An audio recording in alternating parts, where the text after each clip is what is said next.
28 years later, The Bone Temple. I think that's one of the best movies of the year. That would be my number 2. As far as mainstream movies, that's the best mainstream movie of 2026 so far. And I'm going to talk about that movie. I'm also going to talk about the original movie and what I think about a potential part 3, or whether it's actually going to happen. Okay, so with part 1, okay, 28 years later, that was a great movie. It was a very good movie, I'll put it that way.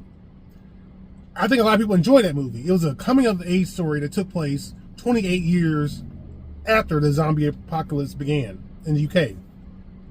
The problem with that movie was really at the end when they introduced that blonde hair gang.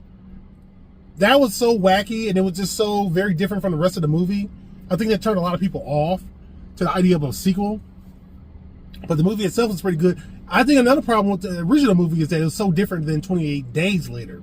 People came into the movie expecting a zombie apocalypse, and they sort of got a coming-of-age story. And even though it was a good movie, the ending, so I think a lot of people thought, I don't know if I want to see, that was a good movie, but I don't know if I want to see the second one. Well, that movie, the first one, 28 years later, did fairly well. But 28 years later, The Bone Temple, which in my opinion is a superior movie, is not doing very well at the box office.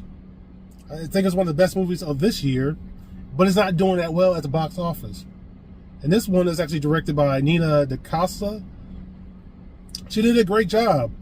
And it wasn't directed by Danny Boyle or anybody who normally is associated with that franchise. We saw Cillian Murphy at the end. Okay, I just spoiled that for you, sorry. But we saw him at the end of that movie, and I was really excited to see that.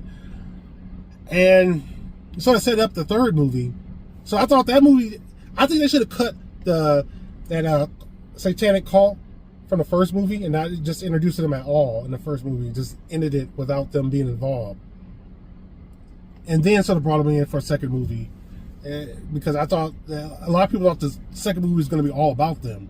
And a lot of people didn't want to see a movie all about them. I didn't want to see a movie all about them. But it turned out to be much greater than that. But anyway, I'm looking forward to this Cillian Murphy Part 3 version movie.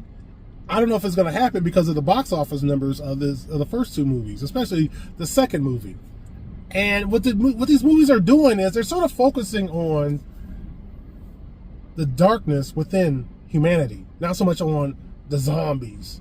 The movies are saying that there's already a darkness in people, and that's something that we should really be concerned about. And I think that's a deeper, more important message. Unfortunately, it's not resonating with the audiences. People, they just want to see zombies. Very simple in that sense. That's what the audiences are at. But I think another problem is audiences could consume and really enjoy these type of movies if they knew what to expect. Like a lot of people come into the theaters, they're expecting just a zombie movie, and when they don't just get that, they're disappointed and they don't show up for the next movie. So the third movie might not happen with Cillian Murphy, although I think it would be great. I think they produced two really good movies. I think they need to just close out the trilogy. And they may not do that. And part of the reason is because these movies, they might lose money. The second one might lose money. And the reason why that movie might lose money is because Blu-ray sales. Because we no longer depend on physical media anymore, a lot of these movie studios, when they decide to produce a different type of movie, be more creative, they end up in a situation where they can't make that money on the back end. And that's the way the industry used to be. They used to be able to make money on the back end. So if a movie didn't do well at the box office in the theaters, they can say, okay, well, let's put this out on DVD or whatever. We can make our money back through the DVD sales. Well, since everything is all about streaming now, it sort of creates an incentive for studios to play it super safe and not really take any chances. And that's why you see a bunch of crap in the box office. Because, well, that's the situation we're in. So that's why it matters to films, and that's why it matters to me. So share your thoughts on 28 years later, possible part 3. Do you want to see it? What were your thoughts on the first two? And that's why it's hard to get movies like Redux, because studios, they don't want to take a chance because they can't make their money on the back end.